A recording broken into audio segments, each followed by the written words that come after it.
Just when you thought you were starting to get your head around AI and ChatGPT, now there's agentic AI. So is it overhyped? Is it underhyped? Is it the same thing? We're going to talk about that and what it means for your business on today's episode. Linda, thank you for joining me. Nice to be here, Mobes. I must say that definitely resonated because I think once we started talking about agentic AI, we're trying to figure out what the heck that means and how it differs from everything that we've been learning up until this point about AI, generative AI, AI agents even. So not to say that we have all the answers today, but I think today is a good discussion to just explore agentic AI because it's relatively new, I would say, like if you'd agree, to the market, and there's a lot of conflicting definitions out there in terms of what it is and how it fits in with everything that we know right now when it comes to AI. So I feel like we're going to help you understand that, and when you're in boardrooms or talking with your friends, not sound like an idiot, because we've done some research and we think we've got a pretty good handle on explaining the definitions of what it means, for your business. Like you say, Linda, like it's so new in our research. What we found was people were using it as synonyms. So agentic AI is not the exact same thing as an AI agent. Sometimes it can be, and that's where people are sort of use that misnomer is kind of occurring. But essentially, and this is definition from IBM, which is a pretty respected player in the space. What is agentic AI? Agentic AI refers to AI systems that act autonomously to achieve specific goals by interacting with their environment and making decisions. And that's the key thing here. They act autonomously, they can make decisions. And, the examples range from something like self-driving cars to AI-powered virtual agents or systems in customer service, or AI systems playing games, which is really, really weird. But I feel like what we should go from here is a lot of people talk about agentic AI versus AI. So Linda, maybe let's talk about the key elements of what makes agentic AI actually. By the end of this, I'm never going to want to say those words again. But what actually makes agentic AI agentic AI? Okay, so there are three things that we've kind of bucketed down into what makes this so different from like a ChatGPT, for example. So we've got autonomy, learning, and decision making. Three key things here. So from an autonomy point of view, it's able to take action without human intervention, which is really important there. Like something that helped me get my mind around agentic AI is, for example, if you're giving ChatGPT a spreadsheet and you're saying, I want you to fix up the data and do X, Y, and Z, if it reads that data and it's not completely straightforward or there are errors, it will come back to you and say, I had a problem with it. Whereas or just give you a crap answer. Or just not give you what you want. Yeah.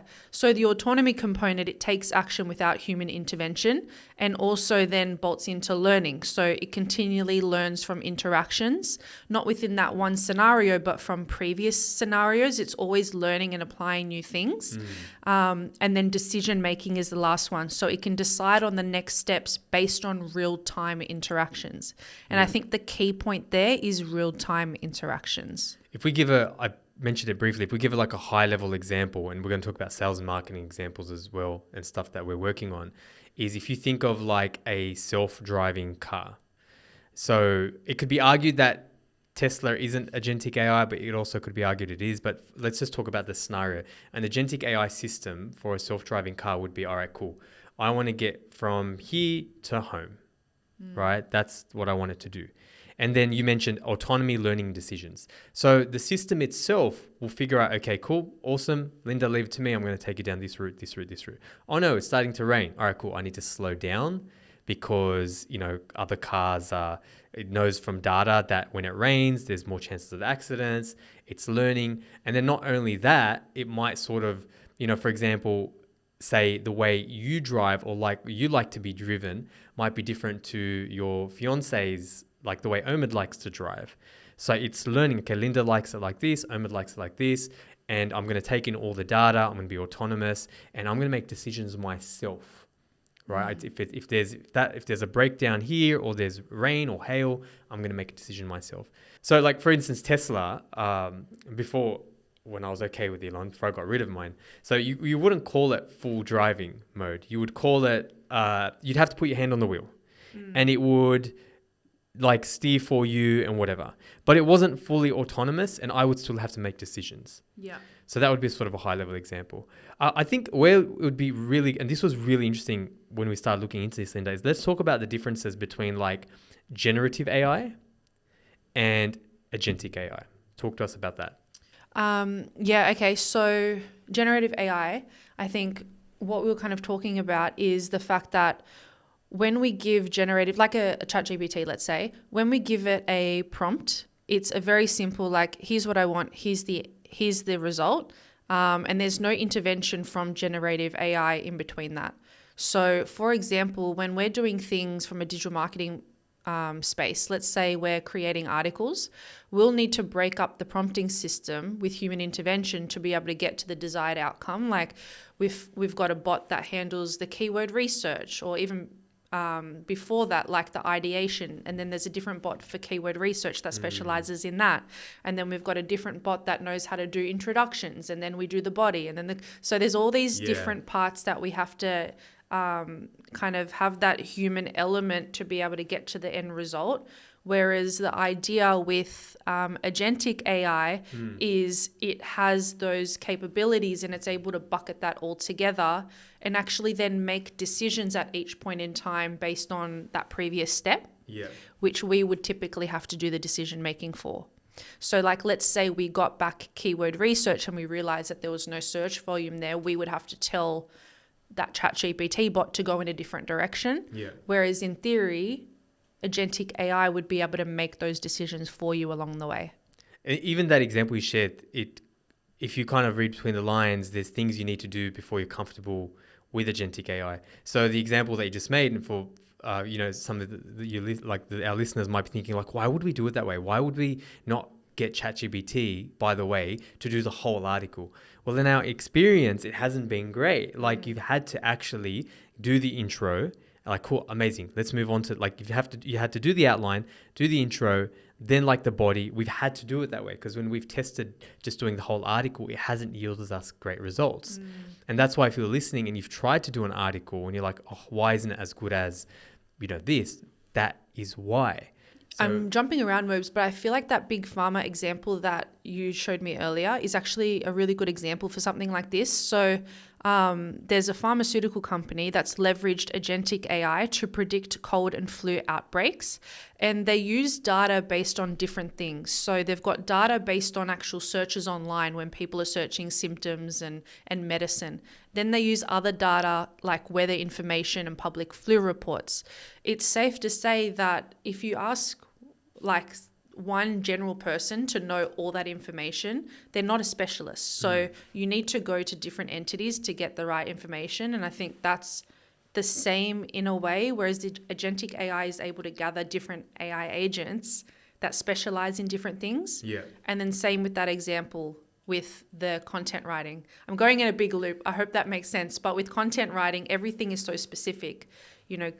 Keyword research is a different skill set in a way to writing an introduction. Ideation, keyword research, writing it, whereas like an agentic AI system would wrap all of those things up. Yeah. So this is part of like my recommendation here is how will you know how to brief, either you're going to create your own agentic AI system, but chances are you're going to get something off the shelf or get a consultant to do it.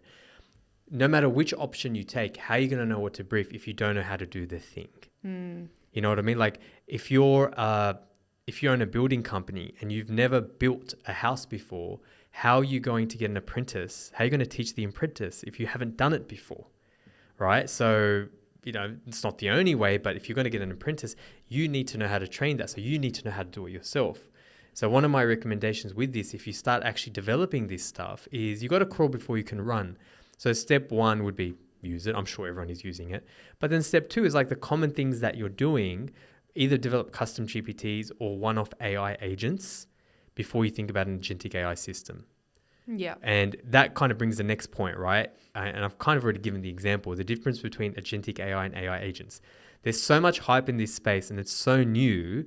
People are using synonyms when they shouldn't be using synonyms, right? So agentic AI technically, as of today, is not the same as an AI agent. An agentic AI system would have a series of AI agents, like the example you gave with that pharmaceutical company, which was Bayer. They have one to analyze data, the weather data, one to analyze Google searches, and then the one to make recommendations on what products they should do. I don't know if they have this, but they should also have another agent to make marketing ad campaign recommendations, which does raise ethical things, which we'll end on today.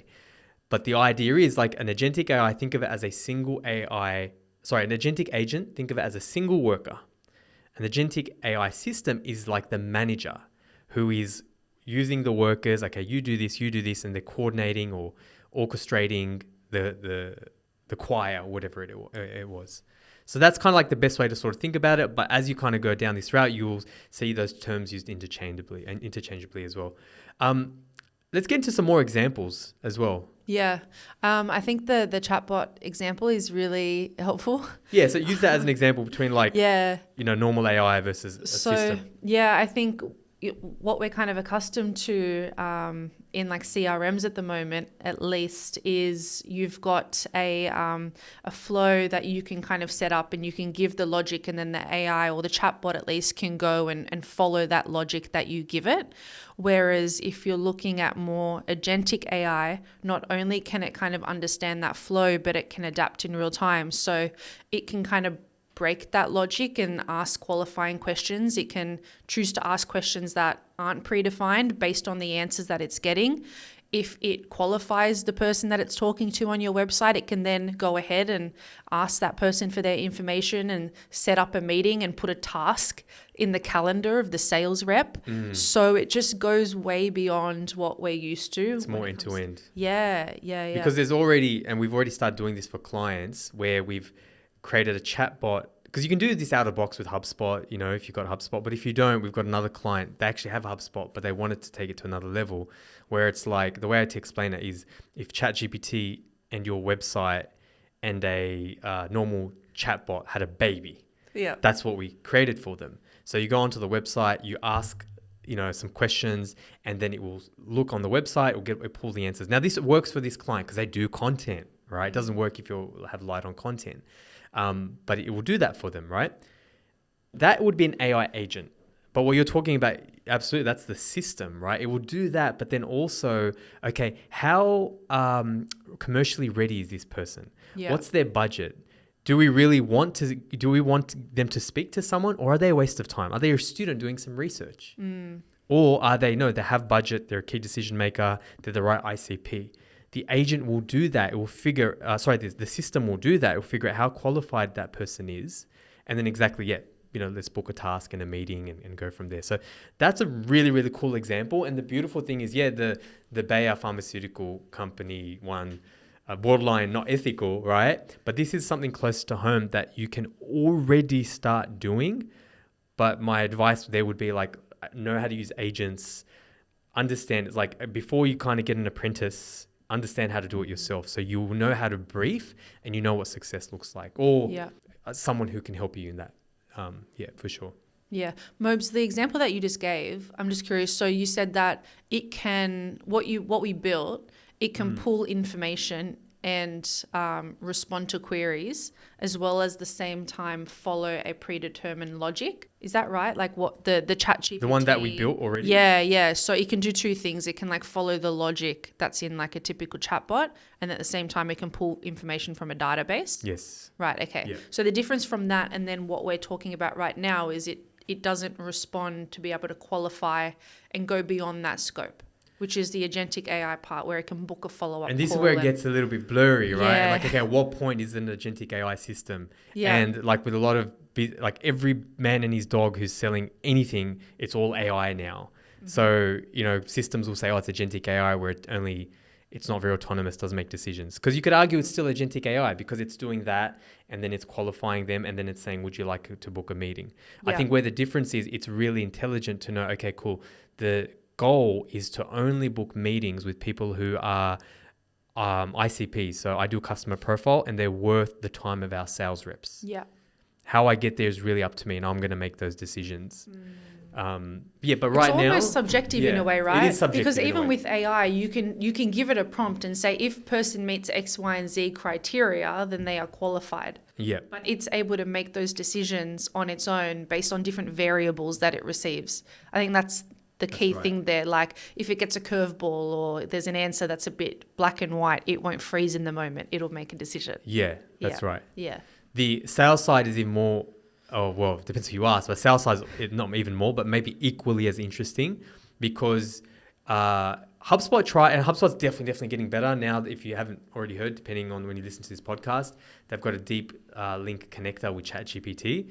What I love about that is, and I'm really happy about that. So HubSpot was trying to flog Copilot, not the same Copilot as Microsoft, and then Breeze AI, and they had ChatSpot. They had all these stupid names, and we tried to play with it, and it was bad. It wasn't good. And I'm like, oh my god, like just get in bed with ChatGPT. Like let them do it. They've got the processing power, right, and the language learning model. So if you can't kind of beat them, join them, and I feel like they've done that now, which is amazing. Right? So you can have agents now where it's like, okay, cool, scour my database, and I want you to give me the leads most likely to convert, right? That's cool and that's amazing. But an agentic AI system can go a step further. It can be like, okay, cool. What I want is the objective and the goal is I want to speak to 5 sales ready, or my 5 most sales ready or warmest, whatever you want to say, prospects that I can have a phone call to. But I also want the system to go into the database, look at everyone who's in the database, give them a score based on, okay, is the deal already open? Give them another score based on when's the last time they went to the website. If they went to a pricing page, give them a higher score. Then, this might be another agent. Then go on their website and learn something about them. Yeah. Then go on their LinkedIn and learn something about them. Then on Monday morning, give me a report that gives me those 5 prospects I need to call and recommendations on how to best approach them, what to say to them, the scripts, like all of that. Yeah. That would be an agentic AI system that's wrapping together all those agents. Sounds like an A player. It's crazy, right? Like that's proactive. It's crazy. So before we wrap this up, I do want to talk a little bit about, because it'd be like almost not human to do this, right? Is like some of the ethical concerns. So I actually, you and I were talking about this, Linda, like I actually really, I don't want to say feel sorry, but I have a lot of empathy for certain roles and people at certain roles now. So, because if you think about this, the stuff that is already out today, not will be out, it's already out right now. Yeah. Takes care of a lot of intern roles. Yeah. You don't need, like even the interns that we used to hire for, a lot of the stuff that they used to do, we don't even need them anymore. Yeah. You can get AI agents or agentic AI systems. And if you think like, you might be like, okay, cool.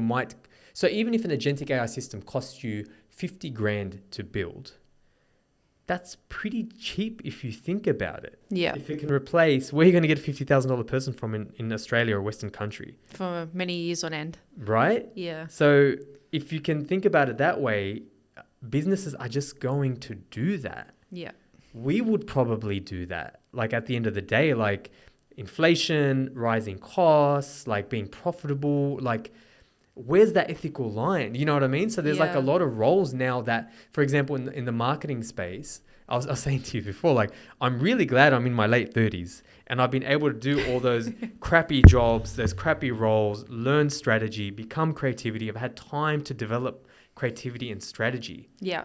But now what's going to happen, there's going to be a big void now, because I feel like eventually maybe our roles will be taken, but not for a while, right? Not for a while. But all those people, like where are they learning those first few jobs? Yeah. Between the start and to where you're a level where you have strategy and creativity and you can solve real business problems. And really, what are we now? We connect things now, right? And we use our logic and strategy to connect things, problems to solutions.